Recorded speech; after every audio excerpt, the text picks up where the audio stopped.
This is my first trip. My first foreign trip as a first lady. Can you believe that?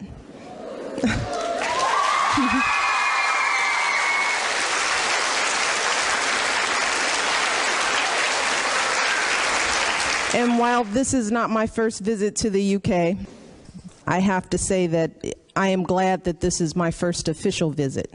The special relationship between the United States and the UK is based not only on the relationship between governments, but the common language and the values that we share. And I'm reminded of that by watching you all today. During my visit, I've been especially honored to meet some of Britain's most extraordinary women, women who are paving the way for all of you. And I'm honored to meet you, the future leaders of Great Britain and this world. And although the circumstances of our lives may seem very distant, with me standing here as the First Lady of the United States of America and you just getting through school, I want you to know that we have very much in common. For nothing in my life's path would have predicted that I'd be standing here as the first African-American First Lady of the United States of America. There was nothing in my story that would land me here. I wasn't raised with wealth or resources or any social standing to speak of. I was raised on the south side of Chicago. That's a real part of Chicago. And I was the product of a working class community. My father was a city worker all of his life, and my mother was a stay-at-home mom, and she stayed at home to take care of me and my older brother. Neither of them attended university. My dad was diagnosed with multiple sclerosis in the prime of his life. But even as it got harder for him to walk and get dressed in the morning, I saw him struggle more and more. My father never complained about his struggle. He was grateful for what he had. He just woke up a little earlier and worked a little harder. And my brother and I were raised with all that you really need: love, strong values, and a belief that with a good education and a whole lot of hard work, that there was nothing that we could not do. I am an example of what's possible when girls, from the very beginning of their lives, are loved and nurtured by the people around them. I was surrounded by extraordinary women in my life. Grandmothers, teachers, aunts, cousins, neighbors, who taught me about quiet strength and dignity. And my mother, the most important role model in my life, who lives with us at the White House and helps to care for our two little daughters, Malia and Sasha. She's an active presence in their lives as well as mine, and is instilling in them the same values that she taught me and my brother. Things like compassion and integrity and confidence and perseverance. All of that wrapped up in an unconditional love that only a grandmother can give. I was also fortunate enough to be cherished and encouraged by some strong male role models as well, including my father, my brother, uncles, and grandfathers. The men in my life taught me some important things as well. They taught me about what a respectful relationship should look like between men and women. They taught me about what a strong marriage feels like, that it's built on faith and commitment and an admiration for each other's unique gifts.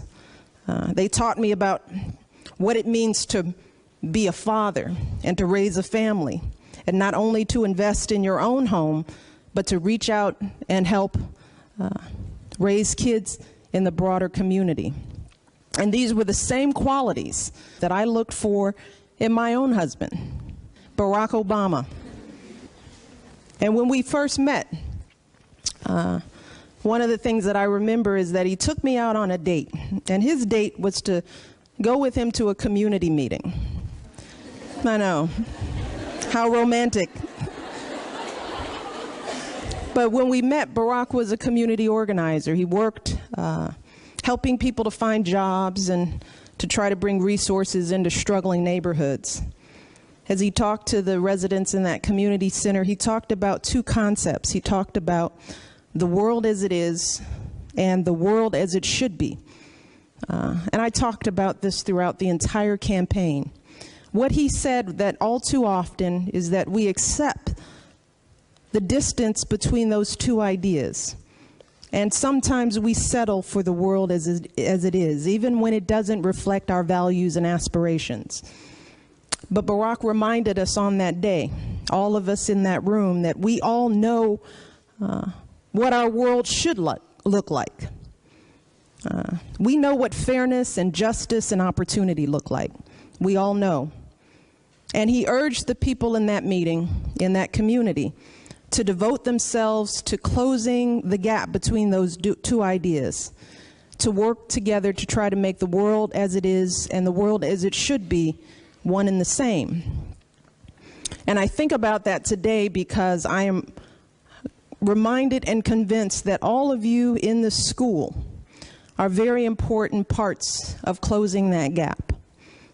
You are the women who will build the world as it should be. You're going to write the next chapter in history, not just for yourselves, but for your generation and generations to come. And that's why getting a good education is so important. That's why all of this that you're going through, the ups and the downs, the teachers that you love and the teachers that you don't, why it's so important. Because communities and countries and ultimately the world are only as strong as the health of their women. And that's important to keep in mind. A part of that health includes an outstanding education. The difference between a struggling family and a healthy one is often the presence of an empowered woman or women at the center of that family. The difference between a broken community and a thriving one is often the healthy respect between men and women who appreciate the contributions each other makes to society. The difference between a languishing nation and one that will flourish is the recognition that we need equal access to education for both boys and girls. And this school, named after the UK's first female doctor, and the surrounding buildings named for Mexican artist Frida Kahlo, Mary Seacole, the Jamaican nurse known as the Black Florence Nightingale, and the English author Emily Bronte, honor women who fought sexism, racism, and ignorance to pursue their passions to feed their own souls. They allowed for no obstacles. As the sign said back there, without limitations. They knew no other way to live than to follow their dreams. And having done so, these women moved many obstacles, and they opened many new doors for millions of female doctors and nurses and artists and authors, all of whom have followed them. And by getting a good education, you too can control your own destiny. Please remember that. You know, if you want to know the reason why I'm standing here, it's because of education. I never cut class. Sorry, I don't know if anybody's cutting class.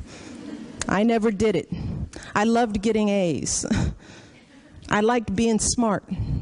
I liked being on time. I liked getting my work done. I thought being smart was cooler than anything in the world. And you too, with these same values, can control your own destiny. You too can pave the way. You too can realize your dreams, and then your job is to reach back and to help someone just like you do the same thing. History proves that it doesn't matter whether you come from a council estate or a country estate. Your success will be determined by your own fortitude, your own confidence, your own individual hard work. That is true. That is the reality of the world that we live in. You now have control over your own destiny, and it won't be easy. That's for sure. But you have everything you need. Everything you need to succeed, you already have right here. My husband works in this big office. They call it the Oval Office. In the White House, there's the desk that he sits at. It's called the Resolute Desk. It was built by the timber of Her Majesty's ship Resolute and given by Queen Victoria. It's an enduring symbol of the friendship between our two nations. And its name, Resolute, is a reminder of the strength of character that's required not only to lead a country, but to live a life of purpose as well.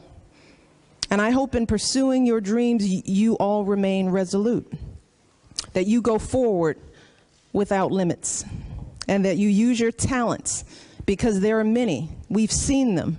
It's there. That you use them to create the world as it should be, because we are counting on you.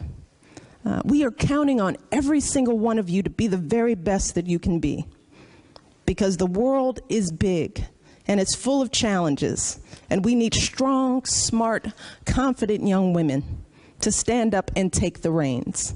We know you can do it. We love you. Thank you so much.